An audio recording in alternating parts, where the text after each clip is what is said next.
Assalamualaikum warahmatullahi wabarakatuh. Bismillahirrahmanirrahim. Alhamdulillah. Sahabatku sekalian, jumpa lagi dengan saya Bang Ali.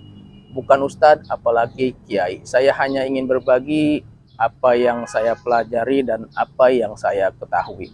Sahabatku sekalian, saya hanya ingin sedikit bercerita bahwa pada hari Jumat kemarin ketika pelaksanaan sholat Jumat, khotib atau imam ketika membaca surah terjadi kesalahan atau lupa membaca terusan ayatnya. Nah, di sini saya ingin menyampaikan dan berbagi cerita bahwa memang ketika kita menjadi makmum yang berada di posisi persis di belakang imam, memang hendaknya ketika imam lupa atau terjadi kesalahan dalam gerakan sholat maupun bacaan sholat, maka kita harus mengingatkannya.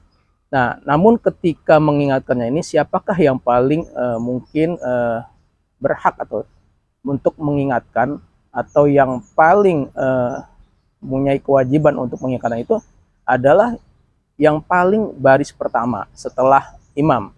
Kenapa? Karena ketika semuanya mengingatkan, itu menjadi rancu. Seperti kejadian pada Jumat kemarin, itu ketika imam salah atau lupa membaca ayat, makmum ramai-ramai mengingatkannya.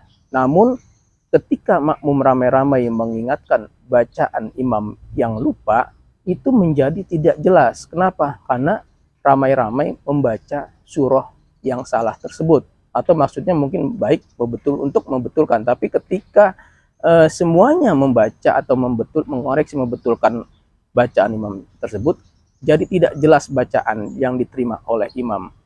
Kemudian imam tidak bisa juga melanjutkan bacaannya sehingga imam langsung ruku. Ini memang seperti itu harusnya. Jadi ketika kita lupa dan memang tidak bisa lagi kita membaca lanjutan ayatnya, sebaiknya kita langsung ruku saja.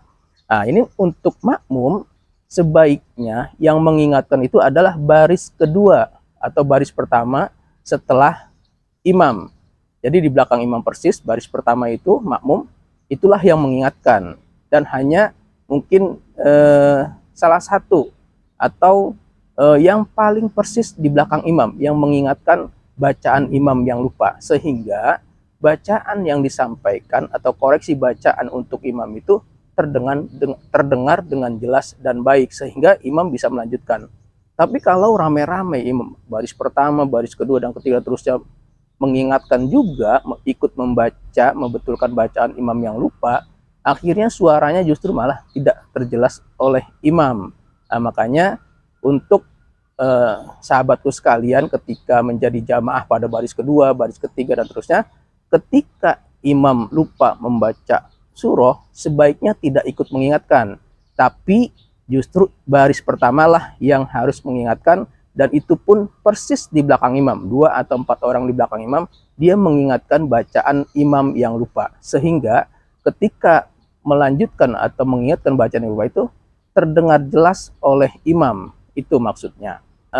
Tetapi ketika imam lupa akan gerakan sholatnya, itu mungkin masih bisa baris kedua, baris ketiga, yang mungkin memang secara spontan mengingatkan Subhanallah, itu pasti masih terdengar dengan jelas walaupun semua mungkin mengucapkan itu. Tapi ketika kesalahan ayat, kemudian makmum membenarkannya atau mengingatkannya dengan bacaan tersebut, maka sebaiknya baris pertamalah yang mengingatkan. Pertama, untuk kejelasan bacaan ayatnya. Jadi kalau rame-rame mengingatkan, akhirnya ayatnya menjadi tidak jelas. Itu maksudnya. Sahabatku sekalian, terkait dengan dalil mengingatkan, saya yakin sudah tahu semua. Mungkin itu saja yang saya sampaikan. Semoga bermanfaat. Wassalamualaikum warahmatullahi wabarakatuh.